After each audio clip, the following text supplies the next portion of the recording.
بھائیو بہنوں، اللہ سے صلح کرو، اللہ سے صلح کرو، اللہ کو اپنا بناؤ۔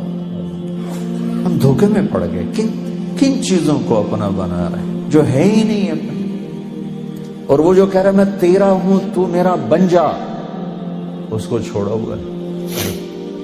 کوئی ماں کوئی باپ دکھاؤ جو نافرمانی کے باوجود بھی محبت کو باقی رکھے۔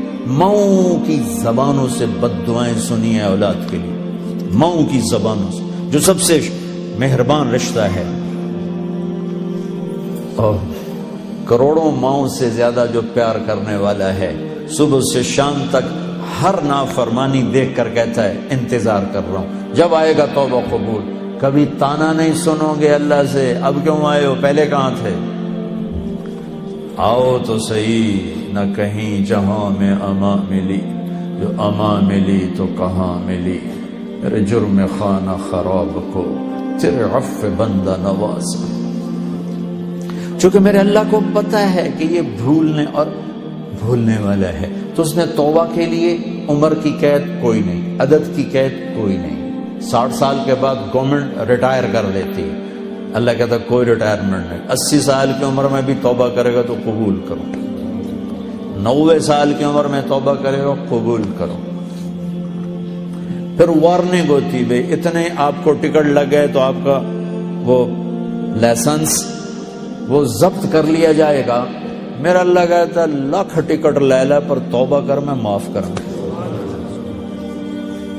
کوئی عدد کی قید نہیں، 100 دفعہ ٹوٹ گئی توبہ، 1000 دفعہ ٹوٹ گئی، کروڑ دفعہ، ان کیڑا فرق پہ جاتا؟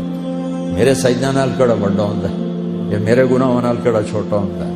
لن تبلغوا ضری فتضرونی ولن تبلغوا نفعی فتنفعونی، تمہارے نفع مجھے نہیں پہنچتے، تمہارے نقصان مجھے نہیں پہنچتے۔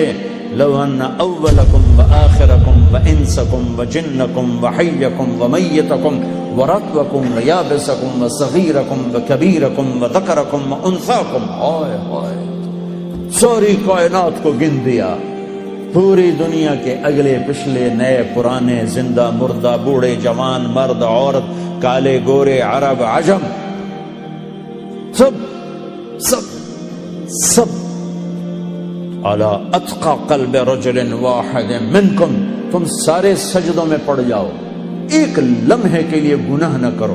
ما زاد فی ملکی شیئا، میری بادشاہی میں ذرہ اضافہ نہیں ہوتا، اور تم سارے میرے نافرمان ہو جاؤ، اس کی شہنشاہی میں ایک ذرے کی کمی نہیں آتی، اس لیے اسے پرواہ کوئی نہیں۔ کہا آؤ تم توبہ کرو، دیکھو معاف کیسے کرتے۔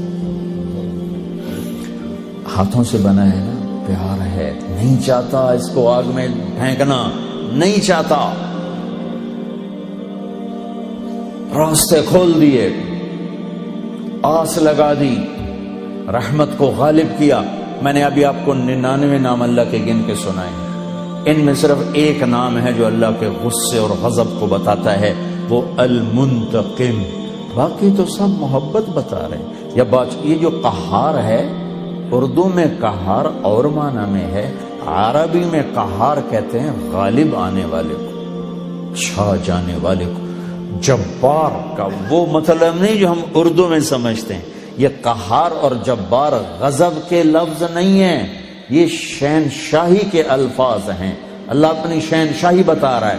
99 میں ایک نام ہے المنتقم، باقی دودھ میں پانی ڈالو لسی نہیں ہو جاتی، تو ہے دودھ میں پانی ڈالو لسی ہو جاتا ہے، تو اللہ نے کہا المنتقم، ایک دم کائنات پہ لرزہ چھا گیا۔ ساتھ ہی دو نام، اگلے جو دو نام ہیں، المنتقم، العفو الرؤوف، اب العفو الرؤوف ڈال کے لسی بنا دیا، اپنے غضب کو بھی ٹھنڈا کر دیا، برف ڈال دی، پانی ٹھنڈا ہو گیا۔ ہائے ہائے، یہ بھی چند دن پہلے میں نے سوچا، مجھے خیال آیا، میں پہلے کبھی نہیں اس طرح خیال گیا، کہ میں ایک دفعہ میں نے وہ اسماء الحسنی پڑھے تو المنتقم، المنتقم کے بعد دو نام، المنتقم، العفو الرؤوف، مالک الملک، ذو الجلال والاکرام۔ پہلے ایک دم المنتقم کے ذریعے سے حیبت، ساتھ ہی العفو الرؤوف، مہربان معاف کرنے والا، مہربان معاف کرنے والا۔ دو آدمیوں کو آخرت میں نا اللہ پکڑے گا، ڈال دو جہنم میں، ایک دوڑ لگا دے گا، ایک دوڑ لگا دے گا، ایک تھوڑا چل کے پیچھے دیکھے گا، پھر چلے گا، پھر پیچھے دیکھے گا، تو اللہ دونوں کو بلائے گا، ہاں بھائی تو دوڑ کیوں لائی، تینوں پتہ نہیں اگو آگے؟ کہنے لگے یا اللہ ساری زندگی تیری نہیں مانی، سوچا آج مان لو شاید تیری رحمت ہو جائے۔ اچھا بھائی تو کیوں پیچھے مڑ مڑ کے دیکھ رہا تھا؟ کہ یا اللہ تیرے نیک بندوں سے سنا تھا کہ تو بڑا مہربان ہے، تو میں مڑ مڑ کے دیکھتا تھا کہ تو مجھے ہونے ہی واپس بلا لے گا، اچھا آ جا آ جا آ جا، تو لگے گا چلو تم دونوں کو معاف کیا، چلو جانا چلو۔ العفو الرؤوف، کوئی عمر کی قید نہیں، کوئی عدد کی قید نہیں، لیکن عدل ہے، عدل یہ نہ ہو کہ توبہ بھی نہ کرے اور کہ اللہ پہ معاف کرے گا، یہ ظلم نہیں ہو سکتا، پھر تو ساری کربلاؤں کی تاریخ ختم ہو جائے گی، آل بیت کا خون پانی بن جائے گا۔ کائنات کا یہ محرم کا مہینہ چل رہا ہے، کائنات کا افضل ترین خون بہہ گیا، افضل ترین ہستیوں کی گردنیں کٹ کے سر نیزوں پہ چڑھ گئے اور پیغام دے گئے کہ اللہ کو راضی کرنے کے لیے ہر سودا سستا ہے، چند پاؤنڈ پہ ایمان بیچ دینا، چند پاؤنڈ پہ ضمیر کو سلا دینا، یہ کہاں کی انسانیت اور کہاں کا اسلام ہے اور کہاں کا ایمان ہے؟ تو بھائیو بہنوں، اللہ کو اپنے بندوں سے بہت پیار ہے، تو جب وہ نافرمان ہوتا ہے نا، پھر ایک اور بات بتاؤں، کوئی آپ سے ناراض ہو جائے، آپ اسے منانے جاؤ، آپ کو ویلکم کرے گا، آپ کے لیے دروازہ کھولے گا، وہ کہے گا کل ہے جو سوچیں گے، وہ تو تمہیں دروازے سے ہی باہر بھیج دے گا۔ تم منانے جاؤ تو کوئی پنچایت لے کے جاتے ہو، منانے جاؤ تو منتیں اگلے کرواتے ہیں، پھر کہتے ہیں سوچیں گے۔ یہ ہے کوئی عقل میں آنے والی بات کہ غصے میں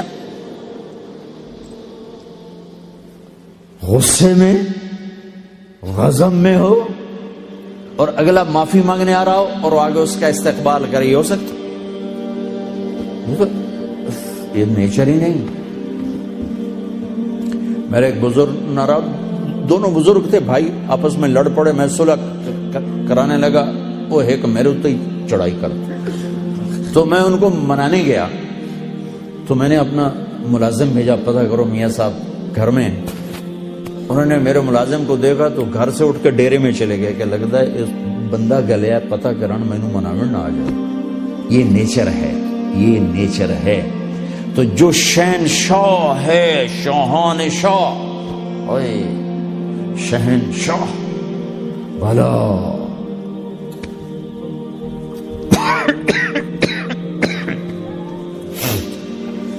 جو ساری زندگی نافرمانی کر کے اس کو منانے کا خیال آیا، جوانی میں تو بہت اعلیٰ چیز ہے، ساری زندگی وہ کیا کرتا ہے؟ من تقرب الی تلقیتہ من بعد، کوئی تمہارا خصوصی دوست مہمان آئے تو تم باہر نکل کے ویلکم کرتے ہو۔ ہم لوگ ملنے آئے تو اپنے کمرے میں، لیکن کوئی خصوصی پتہ چلے تو بھاگتے ہو، جلدی سے جا کر دروازے پر کھڑے ہو تو گاڑی کا دروازہ کھول دو، پھر ساتھ لے کر آتے ہو۔ وہ شہنشاہ کہہ رہا ہے زندگی بھر کے گناہ لے کر کوئی مرد عورت جب مجھے منانے آتا ہے تو میں آگے بڑھ کے اس کا استقبال کرتا ہوں، آگے بڑھ کے، وہیں بیٹھے ہوئے آگے بڑھ کے، تلقیتہ من بعید، میں خود آگے تک جاتا ہوں اسے ساتھ لے کے۔ آگے کب سے تیرا انتظار تھا، اللہ کو کیا ضرورت کسی کی؟